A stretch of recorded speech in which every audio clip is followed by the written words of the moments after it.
Hello my dear students, welcome back to another video. बच्चों, आज हम 7th स्टैंडर्ड मराठी का चैप्टर नंबर 14 संत वाणी इसका डिटेल एक्सप्लेनेशन समझेंगे। बच्चों, ये चैप्टर आपका लास्ट है, इसके बाद आपका पोर्शन कंप्लीट हो जाएगा। इसमें आपको दो संत वाणी दी गई है।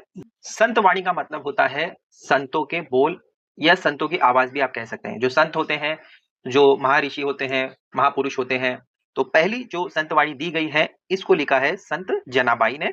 उनके बारे में कुछ डिटेल यहाँ डाउन में दी गई है। पहले इसको रीड कर लेते हैं और फिर उसके बाद जो उन्होंने बोल लिखे हैं उसको समझेंगे। आइए पहले मैं रीड कर लेता हूं, उसके बाद समझाता हूं। संत जनाबाई मराठी संत कवयित्री। वात्सल्य हा जनाबाईंच्या भक्तीचा अनन्यसाधारण विषय आहे. आपला उत्कट भक्तिभाव व्यक्त करण्याच्या पद्धतीतून त्यांनी सुंदर अभंगात्मक काव्य निर्मिले आहे. प्रस्तुत अभंगातून आपल्या बाळावरील आईच्या प्रेमाची उदाहरणे देऊन संत जनाबाई म्हणतात की आमची विठ्ठलबाई आम्हाला अशीच सतत सांभाळत असते. तो अब इसका मीनिंग मैं आपको समझाता हूँ। संत बाई एक फीमेल प्रसिद्ध महिला संत है और कवियत्री भी है। देखो यहाँ पर क्या दिया गया है। संत का मतलब तो मैंने अभी आपको बता दिया, कवियत्री का मतलब जो कवि लिखती है, फीमेल पोएट, और वो भगवान विठ्ठल की परम भक्त है, ऐसा उनके बारे में मशहूर है। आगे बताया जा रहा है, जनाबाई की भक्ति की सबसे बड़ी विशेषता वात्सल्य, जिसका मतलब होता है माँ का बच्चे के प्रति प्रेम। यहाँ पर अगर आपको लिखना है तो लिख सकते हैं, वात्सल्य का मतलब होता है माँ का बच्चे के प्रति प्रेम। तो जनाबाई का मानना यह है कि भगवान विठ्ठल को केवल भगवान ही नहीं बल्कि अपनी माँ मानती थी। फिर आगे के सेंटेंस में बताया जा रहा है, उन्होंने अपने मन की गहराई और तीव्र भक्ति को प्रकट करने के लिए बहुत ही सुंदर अभंग लिखे हुए हैं। उनकी भाषा सरल है लेकिन उनमें भावनाएं बहुत गहरे हैं। कभी-कभी होता है ऐसा कि जो बातें हम कहते हैं वो सुनने में तो साधारण होती है लेकिन उनकी जो मीनिंग होते हैं वो बहुत गहरे होते हैं। अब आगे यहाँ पर आपको बताया जा रहा है कि प्रस्तुत अभंगातुन, ये जो आपको अभंग दिया गया है, इसमें जनाबाई ने माँ और बच्चे के प्रेम के कई उदाहरण दिए हैं, जैसे कि पक्षी है, चील है, बंदर है और इंसानी माँ। हर तरीके की माँ हो सकती है, पक्षी की भी माँ हो सकती है, चील भी एक फीमेल माँ ही है, बंदर का भी फीमेल वर्जन अगर आप देखोगे तो माँ हो सकती है, और इंसानों में जो माँ होती है, इन सारों के एग्जाम्पल देते हुए यहाँ पर माँ और बच्चे का प्रेम वो बता रही हैं। इन उदाहरणों के जरिए वे समझाती हैं कि माँ अपने बच्चे का ख्याल कैसे रखती है, और लास्ट में वो ये बताना चाहती हैं जनाबाई कि हमारी विठ्ठल माँ बिल्कुल इसी तरह हमें भी संभालती है। जैसे एक माँ अपने बच्चे को कभी अकेला नहीं छोड़ती, वैसे ही भगवान विठ्ठल भी अपने भक्तों को हमेशा ध्यान रखते हैं, ऐसा जनाबाई का मानना है। समझा? तो ये शॉर्ट उनके बारे में इंट्रोडक्शन दिया गया है। अब आइए हम इस अभंग को समझते हैं। अभंग किसे कहते हैं ये भी आपको समझ में आना चाहिए। तो बच्चों, यहाँ पर अगर अभंग को समझना है तो आप भक्ति के संदर्भ में समझिए। अगर आप कोई वर्शिप कर रहे हैं, कुछ भी आप जैसे भगवान को, ईश्वर को याद करते हैं, तो ऐसी भक्ति, या आप इसको इस तरीके से गाते समय या भगवान को याद करते समय समझ सकते हैं कि कभी ना टूटे, जो आपका विश्वास है, जो आपकी भक्ति है वो कभी ना टूटे, उसको आप अभंग कह सकते हैं। और रचना के संदर्भ में अगर हम इसको समझे तो एक विशेष प्रकार का छंद जिसके शब्द और अर्थ इतने ठोस होते हैं, हम उन्हें अभंग कह सकते हैं। जैसे कुछ लोग होते हैं कि ईश्वर को मनाने के लिए कुछ गीत वगैरह गाते हैं, साधना करते हैं, तो अलग-अलग टाइप की उनकी भक्ति होती है, जो ना टूटे उसको हम अभंग कह सकते हैं। ठीक है? तो अब आइए पहला लाइन रीड करता हूँ और फिर उसके बाद में मैं आपको इसका डिटेल मीनिंग भी समझाऊंगा। पक्षी जाए दिगंतरा, बाळ कांसी आणि चारा। सबसे पहले डिफिकल्ट वर्ड्स जो दिए गए हैं इसमें वो समझ लेते हैं। पक्षी का मतलब तो आपको पता है, जो बर्ड होता है, फीमेल बर्ड की बात चल रही है यहाँ पर। ठीक है? दिगंतरा जो यहाँ पर दिया गया है इसका मतलब होगा फार अवे स्काई। बाढ़कांसी जो यहाँ पर दिया गया है इसका मतलब होगा फॉर द बेबी बर्ड।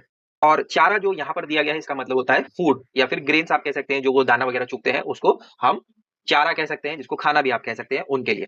तो अब इस पहली लाइन का मतलब होगा कि पक्षी भोजन की तलाश में दूर आकाश में या आसमान तक उड़ जाते हैं, लेकिन उनका मकसद दूर जाना नहीं होता है, सिर्फ और सिर्फ अपने बच्चे के लिए भोजन, या जिसको हम यहाँ पर चारा कह सकते हैं, वो इकट्ठा करना होता है। और उसके मन में हमेशा यही बात होती है कि मैं ये खाना जो इकट्ठा कर रही हूँ वो सिर्फ मेरे बच्चे के लिए है, और जल्दी से उन तक उसे पहुंचना होता है। तो दूर जाना, ये बजाहिर हमें ऐसा लगता है कि माँ जो है वो अपने बच्चे को छोड़कर दूर जा रही है, लेकिन वो दूर भी इसीलिए जा रही है ताकि वो उसके लिए भोजन ला सके। ठीक है? अब आइए सेकंड लाइन रीड करते हैं और फिर उसको समझते हैं। घार हिंडते आकाशीन, झांप घाली पिल्लान पासी। अब यहाँ पर ये जो सेकंड लाइन दी गई है ये चील के बारे में है, ठीक है? तो अब इसमें भी कुछ डिफिकल्ट वर्ड्स हैं, तो आप उसको समझ सकते हैं। पहला दिया गया है घार, जिसका मतलब होता है काइट। जैसे काइट उड़ती है, किस तरीके से दूर तक जाती है, वैसे यहाँ पर चील के बारे में कहा जा रहा है। हिंडते, इसका मतलब होता है वेंडर्स या फिर रोम्स। और झांप का मतलब होता है सडन डाइव, वहां तक पहुंचना। तो सेकंड लाइन में यहाँ पर हमें समझाया जा रहा है, वो कहती है कि चील जिस तरीके से ऊंचे आसमान में उड़ती है, लेकिन उसकी पूरी नजर नीचे अपने बच्चों पर ही होती है। जैसे ही उसे जरूरत महसूस होती है, वो तुरंत झपटा मारकर अपने बच्चों तक पहुंच जाती है। पिल्लन पाशी मतलब वही बच्चे जो होते हैं। तो पहले वाले एग्जाम्पल में उन्होंने पक्षी का एग्जाम्पल दिया, बर्ड का एग्जाम्पल दिया। सेकंड में उन्होंने चील का एग्जाम्पल दिया, ईगल का। ठीक है, अब आइए थर्ड लाइन को पहले रीड कर लेते हैं और फिर समझते हैं इसको। माता गुंतली कामासी चित्त तींचे बाड़ा पांची। तो अब यहाँ पर भी कुछ डिफिकल्ट वर्ड्स को पहले समझ लो। माता का मतलब माँ होता है, जो इंसानों में मदर होती है उसको माता कहते हैं, आप सबको पता है। गुंतली का मतलब होता है बिजी होना, कोई चीज में एंगेज्ड होना। और चित्त का मतलब क्या होता है, अटेंशन, किसी चीज पर अटेंशन देना। तो अब यहाँ पर इसका मीनिंग क्या होगा, माँ घर में ढेरों काम में व्यस्त रहती है, लेकिन उसके मन में और ध्यान में हमेशा अपने छोटे बच्चे का ही ध्यान रहता है। चाहे वो जितनी भी बिजी रहे, लेकिन वो हमेशा अपने बच्चों पर ध्यान रखती है। जो छोटे बच्चे होते हैं, कहीं उन्हें भूख ना लग जाए, प्यास ना लग जाए, तो इसीलिए वो उनकी चिंता में हमेशा उन पर ध्यान रखती है, चाहे वो कितनी भी बिजी हो। तो ये सब मदर्स के एग्जाम्पल वो दे रही हैं। अब नेक्स्ट जो चौथी लाइन है उसको भी रीड करके समझते हैं। तो चौथी लाइन में कहते हैं, वानर हिंडे झाड़ावरी पीली बांधुनी उदरीन। तो अब यहाँ पर बंदर का एग्जाम्पल दे रहे हैं, मंकी। वानर का मतलब मंकी होता है, आप सबको पता होगा। तो झाड़ पर किस तरीके से बंदर उछल कूद करते हैं, चाहे वो फीमेल हो चाहे मेल हो।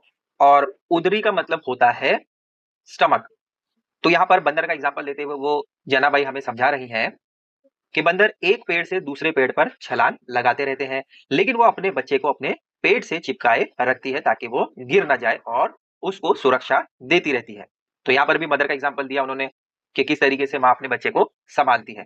तसी आमहासी विठल माए जनी वेड़ो वेड़ा पाहे। इसका मतलब भी आप समझ सकते हैं। तसी का मतलब होता है सिमिलरली, और माए का मतलब मदर होता है। वेड़ो वेड़ांग का मतलब होता है टाइम एंड अगेन रिपीटेडली। तो ऊपर चार एग्जाम्पल उन्होंने माँ के दिए। पहले में उन्होंने पक्षी का एग्जाम्पल दिया, दूसरे में उन्होंने चील का एग्जाम्पल दिया, थर्ड में माँ जो ह्यूमन में मदर होती है उसका एग्जाम्पल दिया, और चौथे में उन्होंने बंदर, फीमेल बंदर का एग्जाम्पल दिया। संत जनाबाई यहाँ पर हमें समझाना चाहती है, ठीक उसी तरह भगवान विठल हमारे लिए एक माँ के समान है। वे चाहे कहीं भी हो, मुझ पर यानी अपनी दासी जनी पर हर पल नजर रखती है और मेरा ख्याल रखती है, ऐसा जनाबाई का मानना है। तो एक बार शॉर्ट में मैं आपको समझा देता हूँ। जनाबाई यहाँ समझाना चाहती है कि जैसे एक माँ अपने बच्चे को कभी नहीं भूलती, वैसे ही ईश्वर भी अपने भक्तों का हर परिस्थिति में ध्यान रखते हैं। भक्त चाहे कितना भी छोटा या साधारण क्यों ना हो, ईश्वर का प्रेम उसके लिए हमेशा बना रहता है। इस तरीके से जनाबाई हमें यहाँ पर समझा रही हैं। ठीक है, तो ये हो गया पहला आपका संतवाणी। अब दूसरी जो संतवाणी है वो संत तुकाराम ने लिखी है। तो पहले यहाँ पर संत तुकाराम के बारे में हम रीड कर लेते हैं, और फिर अप साइड में जो संतवाणी दी गई है उसको समझते हैं। संत तुकाराम मराठी संत कवी संत तुकाराम हे महाराष्ट्रातील थोर संत होत. या अभंगातून संत तुकाराम यांनी सामान्य लोकांना भोंदूगिरी बाबत जागरूक राहण्याचा संदेश दिला आहे. संत तुकाराम के बारे में यहाँ पर दिया गया है, वो भी महाराष्ट्र भाषा के एक महान संत और कवि हैं। और फिर आगे कहते हैं कि ये जो आपको अभंग दिया गया है, इस अभंग के माध्यम से संत तुकाराम ने आम लोगों को पाखंड, दिखावा और ढोंग से सावधान रहने का संदेश दिया है। तो अब क्या संदेश है वो हम यहाँ पर समझेंगे। आइए इसको भी एक एक लाइन पहले रीड करेंगे और फिर डिफिकल्ट वर्ड्स को समझते हुए मीनिंग भी डिटेल में समझेंगे। तो पहली लाइन में यहाँ पर दिया गया है, ऐसे कैसे झाले भोंदू कर्म करोनी म्हणती साधु। तो पहले यहाँ पर डिफिकल्ट वर्ड्स को समझ लेते हैं। भोंदू का मतलब यहाँ पर फेक हो सकता है, फ्रॉड हो सकता है। कर्म का मतलब एक्शन होगा, बैड डीड्स भी हो सकता है। और साधु का मतलब तो आप सबको पता है, जो संत होते हैं, अच्छे लोग होते हैं। पहली लाइन में यहाँ पर तुकाराम समझाना चाहते हैं, आश्चर्य और दुख व्यक्त करते हुए वो कहते हैं कि ये कैसे ढोंगी पाखंडी लोग पैदा हो गए हैं। ये लोग गलत काम और बुरे कर्म करते हैं, लेकिन फिर भी खुद को साधु या सज्जन कहलाना पसंद करते हैं। तो आजकल भी आपने काफी लोगों को ऐसे देखा होगा जो फेक साधु और संत बनकर घूमते हैं, और पकड़े जाने पर भी उन्हें कोई दुख या शर्म महसूस नहीं होती। और उन्हीं लोगों को उन्होंने भोंदू कहा है। भोंदू का मतलब यहाँ पर ढोंगी या फेक भी हो सकता है। ठीक है। सेकंड लाइन में कहते हैं अंगा लावुनिया राग डोड़े झाकुनी करी थी पाप। अंगा का मतलब बॉडी होता है, जो अपनी बॉडी होती है। लावुनी का मतलब लगाना होता है और राग का मतलब होता है ऐश, जो लकड़ी जलने के बाद कोयला बनती है। कोयला बनने के बाद जो व्हाइट वाली ऐश होती है, जो राख होती है, तो कुछ साधु संत होते हैं वो राख को अपने बॉडी पर मलते हैं, आप सभी को पता होगा। डोले का मतलब आंख होता है, आप सबको ये भी पता होगा। झाकुनी का मतलब होता है क्लोजिंग। और पाप का मतलब तो आप सभी को पता है, बुरे कर्म जो होते हैं उसको पाप कहते हैं।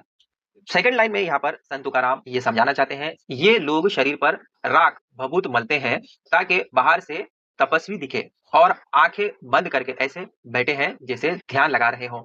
लेकिन असल में उस दिखावे की आड़ में वे मन ही मन पाप और बुरे काम करने की योजनाएं बनाते हैं। तो असली जो संत होते हैं, जो साधु होते हैं, उन्हें लोगों से कोई लेना देना नहीं होता है। वो अपने ध्यान में ही रहते हैं, कोशिश करते हैं कि वो मेडिटेट करें, कॉन्संट्रेट करें। लेकिन जो बुरे लोग होते हैं, जो पाखंडी लोग होते हैं, फेक जो लोग आजकल के हैं, जो साधु बनकर घूम रहे हैं, उनके बारे में ये समझाते हैं। संत तुकाराम कहते हैं कि वो लोग शरीर पर राख लगाकर इस तरीके से बैठते हैं, लोगों को बेवकूफ बनाते हैं कि वो तपस्वी कर रहे हैं, वो ध्यान कर रहे हैं। लेकिन आँखें बंद करके वो अपना जो ध्यान है वो पूरा गलत चीज़ों में लगाते हैं। तो ये दिखाने की कोशिश करते हैं कि हम ध्यान कर रहे हैं, लेकिन असल में वो अपने मन में पाप और बुरे काम करने की प्लानिंग करते हैं। थर्ड लाइन में कहते हैं, दावुनी वैराग्याची कळा भोगी विषयांचा सोहळा। तो थर्ड लाइन में भी कुछ डिफिकल्ट वर्ड्स हैं, पहले आप उसको समझ सकते हैं। वैरागी का मतलब होता है डिटैचमेंट। जो बैरागी होते हैं, वैरागी लोग क्या करते हैं, वो दुनिया से कट जाते हैं और वो खुशी से कटते हैं। तो यहाँ पर वैरागी उसी सेंस में कहा जा रहा है। और भोगी का मतलब होता है वन हु एंजॉय, और विषयांची इसका मतलब होता है सेंसरी प्लेजर। तो अब इस थर्ड लाइन का मतलब ये होगा, वे दुनिया को यह दिखाते हैं कि उन्हें संसार से कोई मोह माया नहीं है। अब ये किसके बारे में बात हो रही है? जो ढोंगी साधु संत घूम रहे हैं उनके बारे में संत तुकाराम कह रहे हैं कि वो जो फेक संत है, फेक साधु हैं, वो दुनिया को ये दिखाना चाहते हैं कि हमें संसार से कोई मोह माया नहीं है। लेकिन असलियत में उनका मन सांसारिक सुखों और वासनाओं में डूबा रहता है। वे सादगी का नाटक कर भोग विलास का आनंद लेते हैं। मतलब जो साधु संत होते हैं वो हर एक चीज से दूर रहने की कोशिश करते हैं, लेकिन ये लोग सिर्फ दिखाते हैं। जो फेक साधु होते हैं वो दिखावा करते हैं, लेकिन उनके मन में हर चीज का आनंद लेने की लालच होती है। और लास्ट चौथी लाइन में कहते हैं, तुका म्हणे सांगो किती जड़ो त्यांची संगति। तो इसमें भी कुछ डिफिकल्ट वर्ड्स हैं, पहले आप उसको समझ लीजिए। तुका का मतलब यहाँ पर तुकाराम, म्हणे का मतलब वो कहते हैं, तुकाराम कहते हैं। जड़ों का मतलब होता है बर्न करना, जला देना। त्यांची का मतलब देयर होता है और संगति का मतलब होता है उनकी कंपनी, एसोसिएशन।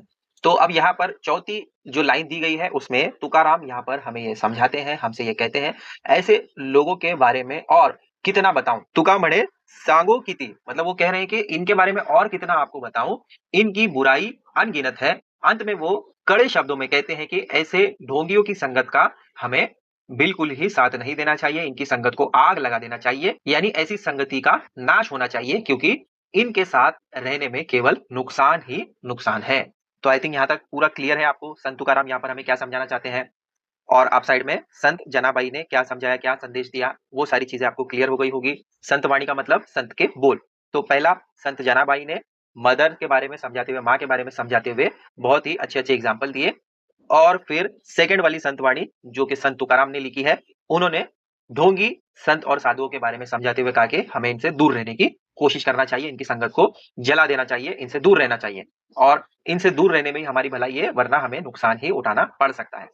तो ये दोनों संत वाणी आपको काफी अच्छे से समझ गई होगी, मैं ऐसी उम्मीद करता हूँ। वीडियो अच्छा लगता है तो इसको ज्यादा से ज्यादा शेयर कीजिए अपने फ्रेंड्स एंड रिलेटिव से।